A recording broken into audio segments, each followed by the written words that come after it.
Bonjour à tous, avec l'aide de Dieu, nous allons étudier le Rambam, les lois de Niske Mammon, les dommages causés par les biens, l'argent d'une personne.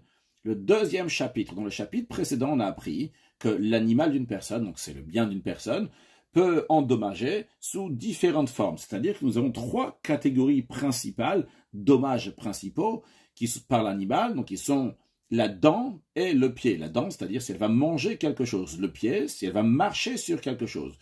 Puis, nous avons aussi la corne, keren, si elle va encorner.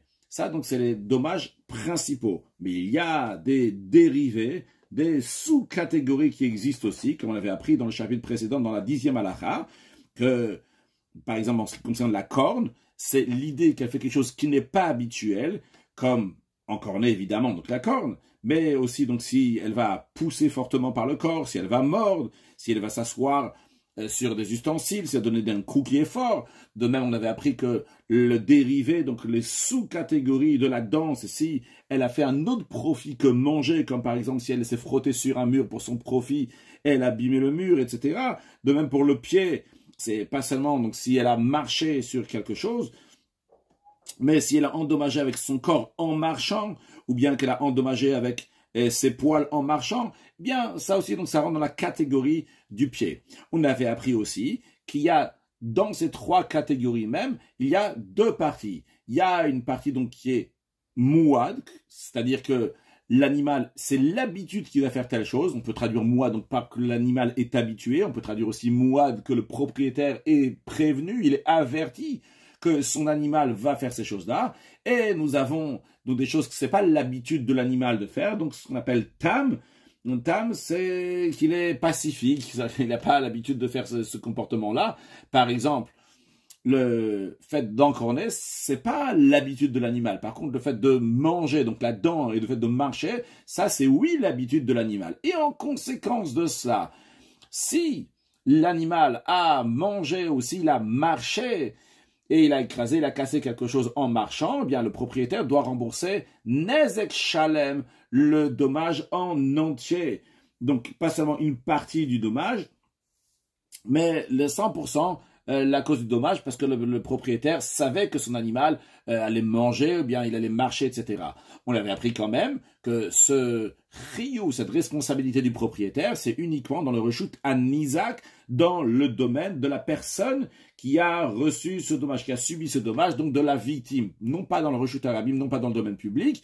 Si l'animal est en train de marcher dans le domaine public et il a cassé quelque chose en marchant, ou bien qu'il est en train de marcher dans le domaine public et il a mangé quelque chose, dans le domaine public, le propriétaire est exempté, n'est pas responsable de ce que son animal a mangé ou bien qu'il a cassé avec son pied en marchant. En ce qui concerne la corne, ou ce qui est le dérivé de la corne, donc ça, il rembourse Khatsinezek, parce que c'est pas quelque chose que l'animal a l'habitude de faire. L'animal est tam. Il est pacifique, il n'est pas considéré encorné ou poussé fortement, etc. Donc, si c'est arrivé, les premières fois, le propriétaire, il paye seulement la moitié du dommage. Si ça s'est repris après 3 fois, à ce moment-là, il payera le dommage à 100% en entier. Alors, Perek Sheni Halacha Aleph, le Ram nous dit que Echad Avot Nezikim ve Echad Atoladot. C'est la même loi, aussi bien donc pour les catégories principaux, aussi bien pour les sous-catégories. C'est-à-dire que Imayav, Mouad, que si le père, la catégorie principale, était Mouad, était averti, c'est l'habitude de l'animal de se comporter d'une telle manière, eh bien, Toldato Mouadet. Alors, la sous-catégorie aussi, elle est considérée, donc l'animal, il est habitué à faire. Donc, par exemple, on a dit que si l'animal, il mange, la chaîne, c'est la dent, ça c'est la catégorie principale et le propriétaire doit rembourser donc à le dommage entier. De la même manière aussi, si elle s'est frottée sur un mur, donc pour profiter, ce qui ressemble à la dent qui mange et profite, eh bien le propriétaire aussi devra rembourser le dommage en entier. Veimayatam, et si la catégorie principale est pacifique, ordinaire, c'est-à-dire que l'animal n'a pas l'habitude de le faire, et c'est la raison pour laquelle que s'il a fait par exemple, il a encorné pour la première fois, il va payer seulement la moitié du dommage, Toldato Kamo, eh bien, le dérivé aussi, la sous-catégorie aussi, le propriétaire va payer seulement Khatsi Nezek, par exemple, donc si elle a poussé fortement avec son corps, et c'est la première fois que ça arrive, eh bien, le propriétaire va payer aussi la moitié seulement. Vechol Avot Nezikin. et toutes les catégories principales des endommagements, et tous les sous-catégories, Mu'adim Mitrilatam M, ils sont habitués à faire, et donc le propriétaire devra rembourser le dommage en entier, à l'exception de la corne et les sous-catégories de la corne, Shem Tamim Bitrila, qui sont considérés tam, qui ne sont pas, l'animal n'a pas l'habitude de le faire, au début, jusqu'à qu'ils vont s'habituer à le faire.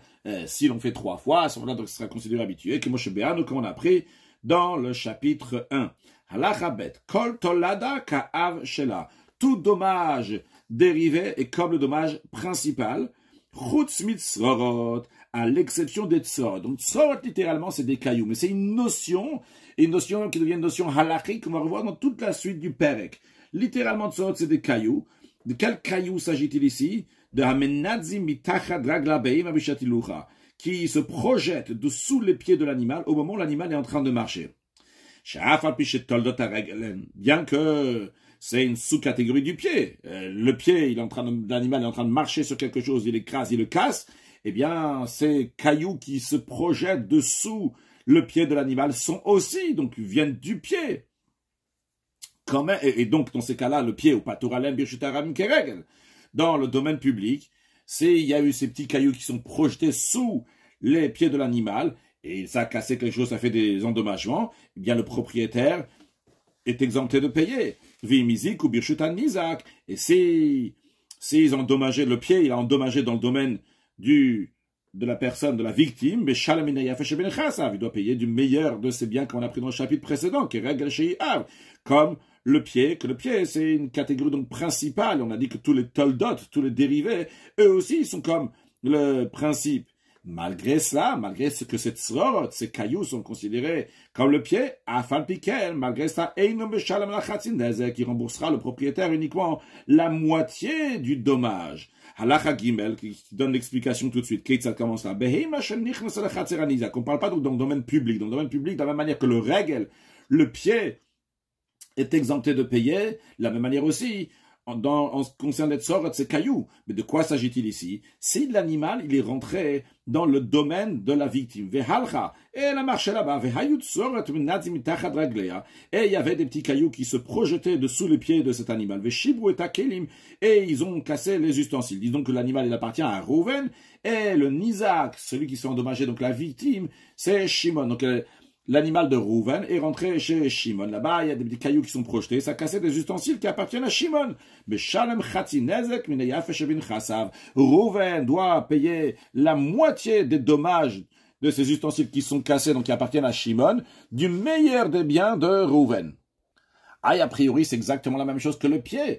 Si l'animal il avait cassé avec son pied un ustensile dans le domaine de Shimon, Reuven aurait dû payer le dommage en entier. Eh bien, Vedavarze, ceci, halacha mipia kabbalahu, c'est une halacha qui a été transmise depuis Moshe Rabbeinu, qu'il doit payer seulement la moitié du dommage. Donc, comme on disait tout à l'heure que tzorot, c'est pas juste ici des cailloux, mais c'est une notion. C'est une notion, c'est-à-dire tout dommage qui est causé indirectement par l'animal. Il n'a pas été fait directement par l'animal, mais de manière indirecte de l'animal, c'est considéré des tzorot. Halacha dalet, vechen, de même, imhaïta me'alechet birshut harabim. Si l'animal de Reuven est en train de marcher dans le domaine public, et il y a eu des cailloux qui sont projetés dessous les pieds de l'animal de Reuven, et ils sont arrivés les Shutan Nizak dans le domaine de la victime, dans le domaine de Shimon, mais là-bas ils ont cassé des ustensiles. Mais Shalem Chatzi Nezek, Reuven devra payer la moitié du dommage de meilleur de ses biens. Bien que Tzrorot, c'est un dérivé du pied. Le pied, il est exempté dans le domaine public. Mais vu que le dommage s'est fait dans le domaine privé, dans le domaine de Shimon, on regarde toujours où est-ce que le dommage, il a été fait. Ça a été fait dans le domaine de Shimon. Si c'était pas Tzorot, donc c'est de manière indirecte, ces cailloux qui sont projetés, qui sont cassés un ustensile dans le domaine de Shimon, eh bien, il doit payer Chatzi Nezek. Dar Salakli Birshut Nizak. Si elle a marché sur un ustensile dans le domaine de la victime, donc chez Shimon, ou Shvarat l'a cassé, puis Venafal, Maintenant, un morceau de premier ustensile qui s'est cassé, un de ces morceaux, il est tombé à Kli Acher, sur un autre ustensile de Shibro, et il a cassé à la Rishon, sur le premier ustensile, le propriétaire de l'animal, donc Rouven, mais Shalem, il va devoir payer à Shimon Nezek Shalem, le dommage en entier, parce que c'est le pied qui a cassé, un pied qui casse quelque chose dans le domaine de la victime, il doit payer le dommage en entier. Vers la Acheron, par contre, sur le deuxième ustensile qui a été cassé par le bris du premier ustensile, Khatsi Nezek, il paye seulement la moitié du dommage. Halachae, Haïta me'alechet birshut harabim. Si l'animal était en train de marcher dans le domaine public, ou Bata, il a donné un coup. Donc ici, contrairement à ce qu'on a vu dans Halacha Gimel, que l'animal était en train de marcher dans le domaine public, et il y a des cailloux qui sont projetés. Ici, elle n'a pas juste marché dans le domaine public, elle a donné un coup dans le domaine public. Quand elle fait une beïta, ça on a appris dans le chapitre précédent, que si elle donne un coup avec le pied, c'est un dérivé de keren, de la corne. Donc c'est quelque chose qui est tam en général, si l'animal n'a pas l'habitude de le faire. Voyons qu'on continue la suite. Quand elle a donné un coup comme ça sur le sol, elle a projeté des tzorot. Et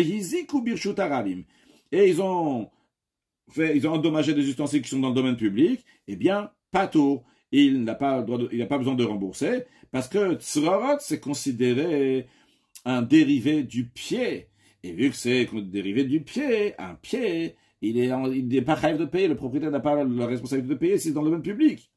Malgré cela, c'est la victime, donc, Shimon, il a pris de Rouven, via Nezek, le quart de l'endommagement. La valeur de l'ustensile, il valait 100 par exemple, et lui, il a pris 25.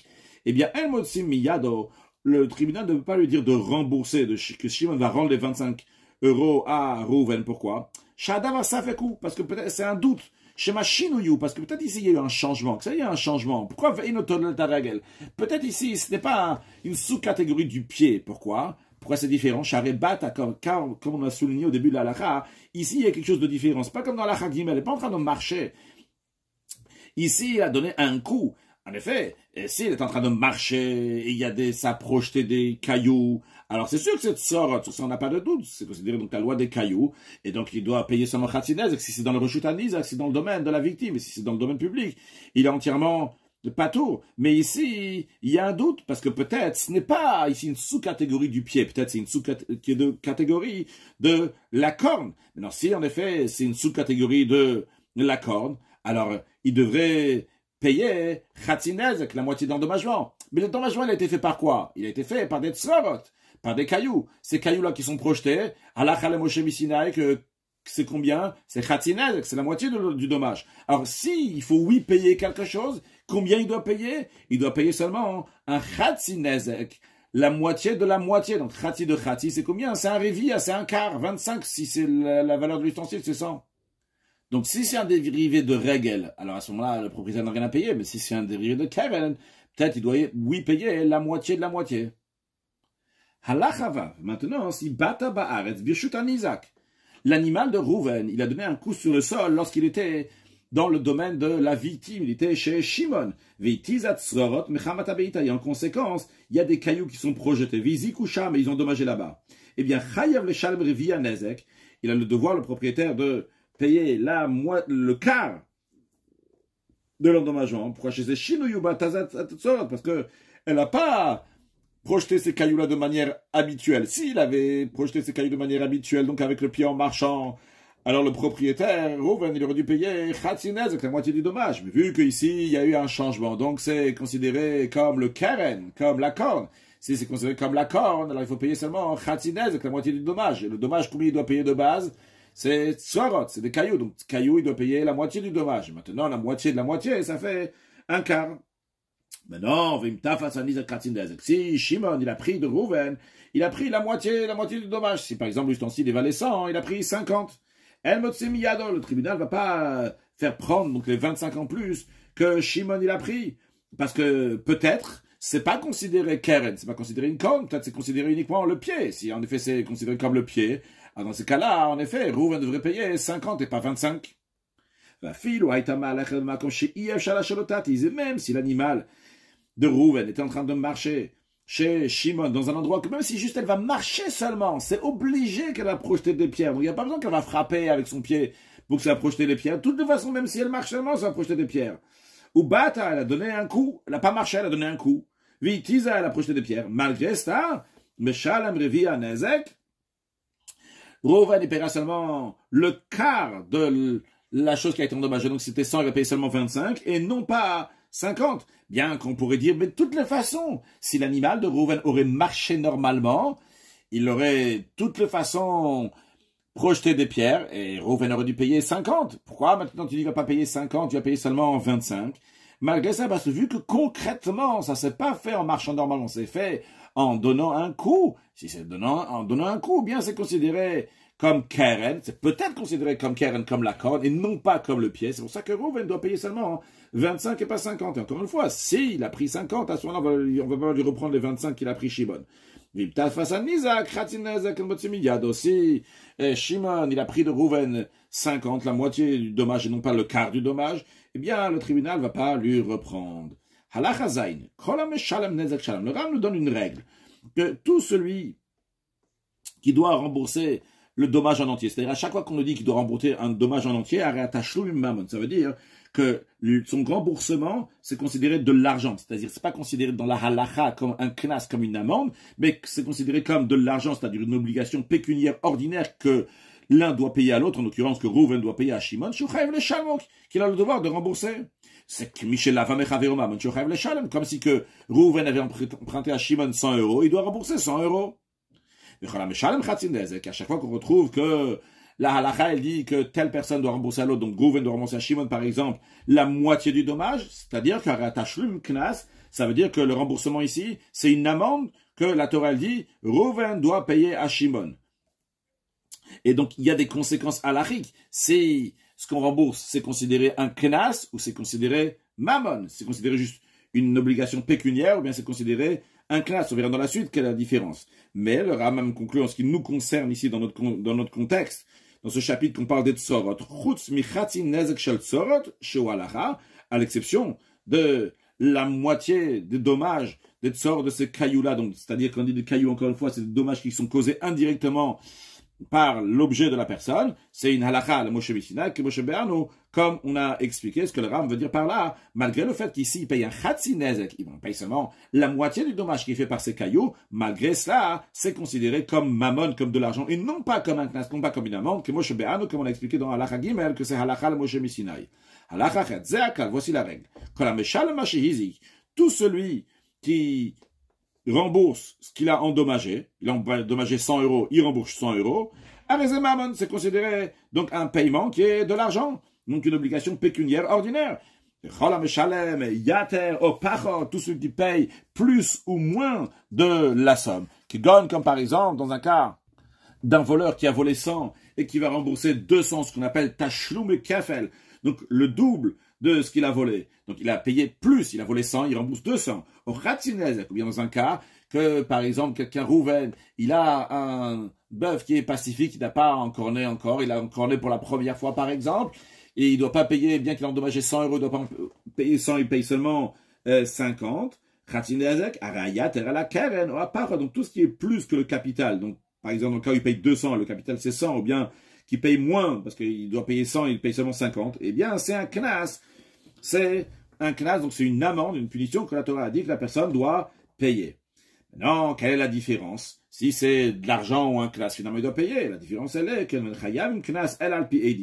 pour être redevable de payer un knas, une amende, c'est uniquement s'il y a deux témoins qui témoignent que telle et telle personne a fait telle et telle chose. Donc, il doit payer ce knas, cette amende. Celui qui avoue, qui vient au tribunal et dit j'ai fait telle et telle chose. Et donc, en conséquence, s'il y avait des témoins, il aurait dû payer ce knas. Eh bien, là, il est patour. Donc, par exemple, quelqu'un qui vient au tribunal et dit j'ai volé de Shimon 100 euros, eh bien, il va rendre à Reuven 100 euros. Il va rendre à Shimon 100 euros. Par contre, si Reuven il a volé de Shimon 100 euros et les témoins viennent dire que Reuven il a volé 100 euros, Reuven aurait dû payer 200 euros. On apprend ça du fait que la Torah elle dit il n'y a pas sur le texte du Ram, mais dans les commentaires, donc c'est expliqué que la Torah elle dit si le tribunal va rendre coupable la personne, à ce moment-là, il rendra le double. Donc, dans le voleur, on voit que uniquement c'est le tribunal dit, c'est le tribunal dit ça, il y a des témoins qui sont venus au tribunal, ils ont dit que il doit payer le knas, l'amende à ce moment-là, il doit la payer, sinon, il n'a pas le devoir de payer le knas, l'amende. Halachatet, tarnegol shehoshid rosho la avir klizuchuchit. Il y a un coq qui introduit sa tête dans le creux d'un récipient en verre. Vetakabo, et il a poussé un cri. Veshibro, et parle son cri, l'ustensile s'est cassé. Alors, qu'est-ce que le propriétaire doit payer? Non, ça dépend. Si à l'intérieur de l'ustensile, il y avait des épices ou quelque chose de similaire à ça, qu'il voulait manger, quoi. Donc, c'est pour ça qu'il a mis sa tête dans ce creux du récipient. Alors, à la taveline, sur la nourriture, donc en l'occurrence, l'exemple qui est donné ici, donc c'est les épices que le coq a mangé. Mais Shalem Nezek Shalem, le propriétaire devra payer le dommage en entier, le prix de la nourriture. Ve'a la cri, sur l'ustensile qui s'est cassé, mais Shalem Chatzin Nezek, et il rembourse la moitié du dommage. Comme les tzorot, les cailloux, donc qui sont un dommage qui est causé indirectement, que le propriétaire paye seulement la moitié. Bien qu'a priori on aurait pu dire que le fait de mettre sa tête dans un récipient et de pousser un cri, c'est quelque chose qui n'est pas habituel. Ça serait plutôt un dérivé de keren, de la corne, qui n'est pas quelque chose d'habituel, donc le propriétaire devrait payer la moitié du dommage, mais non pas à titre de tzorot, qui est de l'argent, mais plutôt la moitié du dommage à titre de keren, qui est un knas, qui est une punition. Non, ici, c'est pas quelque chose qui est considéré comme keren, comme la corne, que la corne c'est quelque chose qui n'est pas habituel. Ici, c'est oui considéré comme quelque chose d'habituel. Pourquoi? Chez Kahudako, parce que c'est l'habitude du coq, que s'il y a des épices dans un ustensile, il va mettre sa tête là-bas pour le manger. Et vu que c'est l'habitude de mettre sa tête là-bas, alors en même temps aussi, il va crier là-bas. Mais non, on va y quand si l'ustensile était vide, et qu'il a mis sa tête là-bas à l'intérieur, il a poussé un cri, et il a cassé l'ustensile, en effet, là, on considère que c'est considéré quelque chose qui est étrange, qui n'est pas habituel à l'animal, donc plutôt comme la corne qui n'est pas habituelle, ou Meshal B'Chatzinez, dans ce cas-là, donc il va rembourser selon la moitié du dommage, comme tous les knasot, comme tous les amendes. C'est-à-dire que finalement, quoi qu'il arrive, le propriétaire va payer un Chatzinezek, la moitié du dommage. La discussion ici dans la Khatet, c'est est-ce qu'il va payer Chatzinezek, la moitié du dommage, à titre de tzorot, au nom des cailloux, d'un dommage qui est causé indirectement, et donc ça sera considéré comme de l'argent, ou bien il va payer Chatzinezek à titre de keren, un dérivé de keren, de quelque chose qui n'est inhabituel, et donc dans ces cas-là, ça sera considéré un knas, une amende. Et la différence, elle est qu'il y a de la nourriture à l'intérieur ou pas? S'il y a de la nourriture à l'intérieur, alors dans ces cas-là, il paye la moitié des dommages en tant que tzot, en tant que caillou, donc en tant qu'un dommage qui a été causé indirectement, et c'est considéré de l'argent, et s'il n'y a rien du tout à l'intérieur, là c'est vraiment quelque chose qui n'est inhabituel, donc c'est comme Keren, il paye donc la moitié du dommage, mais à titre de knas, d'amende.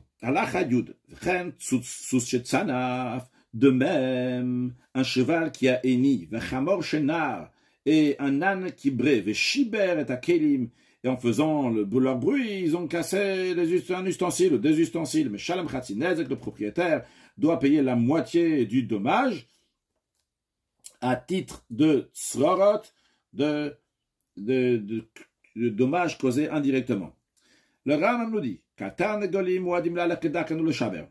que les coqs sont considérés mouad, c'est leur habitude, de marcher normalement et de casser des ustensiles qui se trouvent sur leur chemin. Donc les propriétaires doivent payer le dommage en entier. Maintenant, il y a à Kashobeaklem. S'il y avait un fil ou une lanière qui était attachée aux pattes des coqs, il y a un ustensile qui s'est attaché, qui s'est pris sur ce fil-là. Venit galgel, et l'ustensile a roulé. Venishbar, et il s'est cassé. Mais Shalom Chatzinezek, les propriétaires doivent rembourser la moitié du dommage, comme tzrorot, comme donc les cailloux, donc un dommage qui est causé indirectement, parce que ce n'est pas fait directement par le coq lui-même. C'était fait donc par la force du coq, donc indirectement. Le fait que le coq il a marché, ça a fait que l'ustensile, il a roulé, il s'est cassé. Dans quel cas s'applique que le propriétaire du coq doit rembourser? Mais chez Charam Adan, si le propriétaire lui-même l'a attaché ou bien quelqu'un d'autre au nom du propriétaire, le propriétaire lui a dit d'attacher ce fil-là sur le pied du coq. Mais si ce fil-là s'est attaché au pied du coq de lui-même, donc pas que le propriétaire a dit à quelqu'un de le faire ou que lui l'a fait, dans ces cas-là, tous les propriétaires du coq sont exemptés de payer. Parce qu'ils n'ont pas le devoir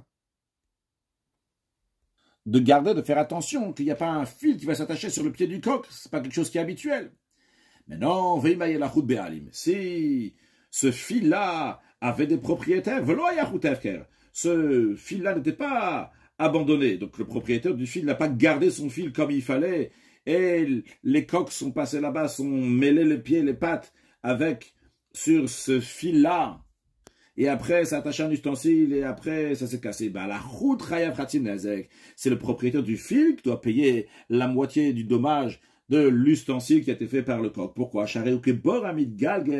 Car c'est considéré comme un trou qui a roulé. Un trou qui a roulé, c'est-à-dire, c'est la loi du bord. Si quelqu'un a creusé un bord, un trou dans la rue, après, donc il a toutes les conséquences, c'est à lui. Il doit rembourser les conséquences, les dommages qu'il y a eu. Maintenant, si quelqu'un il a mis par exemple une pierre dans la rue, c'est considéré un bord qui n'est pas un trou, mais c'est comme la notion de bord, c'est un dérivé de bord. Maintenant, ce bord a mis de galg, ce trou-là, entre guillemets, qui a roulé, cette pierre-là, elle est arrivée ailleurs, quelqu'un l'a poussée, et qu'après, à l'endroit où elle est arrivée, la pierre, il y a quelqu'un là-bas qui s'est endommagé. Eh bien, celui qui a mis la pierre, même initialement ailleurs, et maintenant il est chaya, donc ici aussi, c'est la même chose. Celui qui a laissé ce fil-là, après, il est arrivé ailleurs, il a fait un autre dommage. Eh bien, c'est à lui de payer. Et il paye un khatsin nezek. Halacha yudalef. Si le propriétaire du fil, il a enfoui ce fil-là n'était pas facile à trouver. Mais les coqs, donc ils ont marché dessus, ils l'ont sorti de l'endroit caché. Et finalement, donc, ça s'est attaché à leurs pieds. Ils ont cassé les ustensiles. Même le propriétaire du fil, il est exempté. Pourquoi? Parce que il est dans un cas de force majeure. Il a pris toutes les précautions pour éviter cet incident. C'est les coqs qui sont partis chercher ce fil. Des coqs qui volaient d'un endroit à l'autre. Et ils ont cassé des ustensiles. Alors, s'ils ont cassé les ustensiles avec leurs ailes, le propriétaire des coqs doit payer le dommage en entier. Par contre, s'ils ont cassé les ustensiles, pas par leurs ailes, mais par le vent des ailes, donc de manière indirecte, c'est considéré comme tsrorot, comme les cailloux, un dommage qui a été causé indirectement. Mais le propriétaire va payer la moitié du dommage. Si les coqs sautaient sur de la pâte ou sur des fruits, et ils ont sali avec leurs pieds la pâte ou les fruits au nikou, ou bien qu'ils ont picoté avec leur bec la pâte ou les fruits. Les propriétaires remboursent le dommage en entier, comme s'ils avaient endommagé avec leur corps. Non, s'ils n'ont pas endommagé directement par leur patte ou par leur bec, mais ils ont endommagé par la terre qu'il y avait sur leur bec, ou bien par les cailloux qu'il y avait sur leur bec, sur leurs pieds. Mais dans ce cas-là, le propriétaire doit rembourser uniquement la moitié du dommage, parce que c'est tsorot. S'il est en train de picorer la corde sur laquelle il y avait un seau, et en conséquence, le seau, c'est la corde s'est coupée. Et le seau s'est cassé. Mais shalmim nezek shalem, ils doivent rembourser pour le seau le dommage en entier, mais c'est à condition que c'est vrai qu'ils sont en train de picorer sur la corde du seau, mais ils étaient en train aussi, avec leur corde, de pousser ce seau-là. Et lorsque le seau, il a roulé à Tchenafal jusqu'à qu'il est tombé sur le sol, il s'est cassé. Donc, ils n'ont pas cassé le seau de manière indirecte. Ils ont cassé le seau de manière directe. En effet, s'ils n'ont pas coupé et poussé le seau directement avec leur corps, juste le seau, il est tombé en conséquence de la corde qui s'est coupée. Dans ce cas-là, en effet, le propriétaire payera uniquement la moitié du dommage. C'est uniquement s'ils ont poussé avec leur corps qu'à ce moment-là, il doit payer le dommage entier de ce seau. Ça, c'est en ce qui concerne donc le seau. Mais en ce qui concerne la corde elle-même, le propriétaire doit payer uniquement la moitié du dommage. Pourquoi? Parce que c'est pas l'habitude des coqs de couper une corde en la picotant. Donc c'est vrai que c'est un endommagement, mais qui est venu par un changement. Donc c'est un dérivé de keren, de la corne, et le propriétaire paye seulement la moitié du dommage. Mais non, si sur la corde, il y avait de la nourriture, et en mangeant, ils ont coupé la corde. Dans ces cas-là, même sur la corde, le propriétaire doit payer le dommage en entier, parce que c'est l'habitude des coqs de picorer s'il y a de la nourriture, même si ça se trouve sur une corde. Le chien ou le chevaux qui ont sauté du toit vers le bas, ils ont cassé des ustensiles, mais les propriétaires doivent rembourser le dommage en entier. Pourquoi? Parce que ils sont habitués à faire une telle chose de sauter du toit.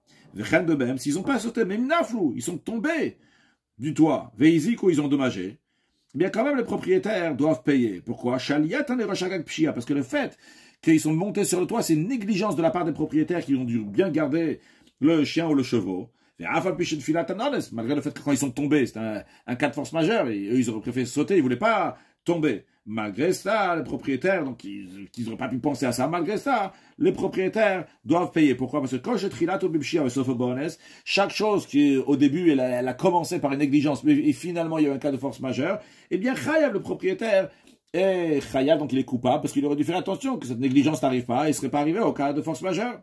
Maintenant, si le chien ou le chevaux, ils ont sauté du bas vers le haut. Dans ces cas-là, les propriétaires, ils vont payer la moitié du dommage, mais ça à condition que le chevaux et le chien, ils ont fait de manière inhabituelle. Qu'est-ce que ça veut dire? Si le chevaux, il s'est suspendu, donc avec ses ongles comme ça, et agrippé, avec ses ongles comme ça pour monter, et que le chien, lui, il a sauté. Donc ça, c'est pas l'habitude. C'est pas leur habitude de faire comme ça. Parce que le chien, il saute pas, et le chevreau, donc lui, il s'agrippe pas comme ça pour monter. Donc comme ils ont fait de manière différente, c'est la raison pour laquelle que le propriétaire paye la moitié du dommage. Mais si le chien, il s'est agrippé, suspendu comme ça pour monter, et que le chevreau a sauté, donc ça c'est, oui, leur habitude. Que ce soit du haut vers le bas, ou du bas vers le haut, le propriétaire doit rembourser le dommage en entier. Parce que c'est leur habitude, c'est considéré comme le pied. De même, le coq qui a sauté du haut vers le bas ou du bas vers le haut, mais les propriétaires doivent rembourser le dommage en entier. Halacha yudzain. Kelev shenatal et acharara. Un chien, a priori, il avait faim. Donc il a pris un gâteau, un petit gâteau fin, sur lequel il est encore sur le feu. C'est sur des braises. Et donc, quand il a pris ce gâteau-là, il a pris en même temps les braises. Et il est parti sur un tas de gerbes. S'il a posé ce gâteau, donc avec ses braises, sur ce tas de gerbes, ce tas de céréales, et il a mangé ce gâteau. Et en même temps, il a allumé ce tas de gerbes qui a pris feu. Alors, qu'est-ce que doit rembourser le propriétaire? Et combien? Sur le gâteau que le chien a mangé, sur l'endroit même où il a posé son gâteau. Le propriétaire doit rembourser le dommage en entier. Car pour le gâteau, c'est normal, il veut manger. Donc quand il va prendre quelque chose pour manger, le propriétaire doit rembourser le dommage en entier. De même l'endroit où il a posé, ça c'est comme les pieds où il se pose. Donc, c'est Nezek Shalem, va Sharagadish, sur le reste du tas de gerbes, Khatsin Nezek, la moitié du dommage, parce que c'est comme les flèches, entre guillemets, du chien. C'est des choses que le chien a fait de manière indirecte, comme les tzorot, comme les cailloux. Si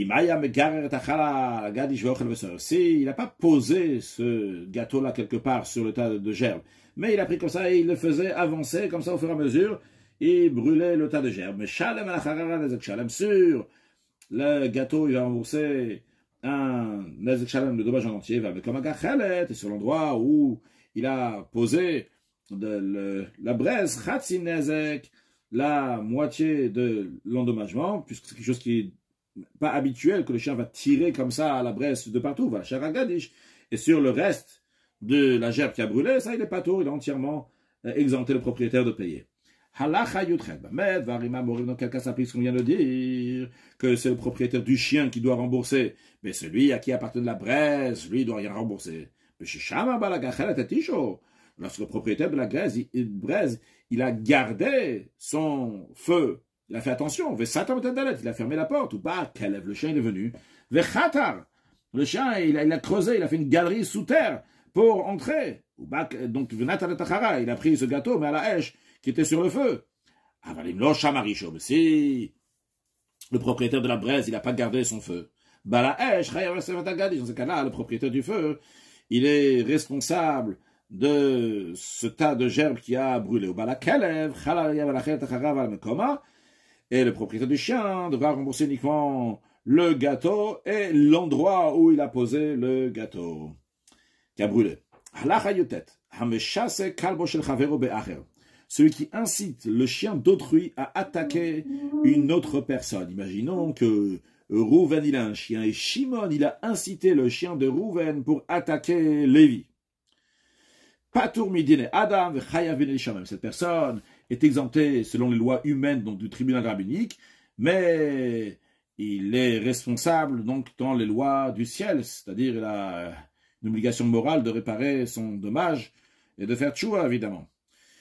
Ou Bala Kalev, le propriétaire du chien, Chayav Khatzinezek, il doit rembourser la moitié du dommage, comme la corne. C'est pas habituel qu'un animal va encorner. Eh bien ici aussi, donc il a fait quelque chose de différent.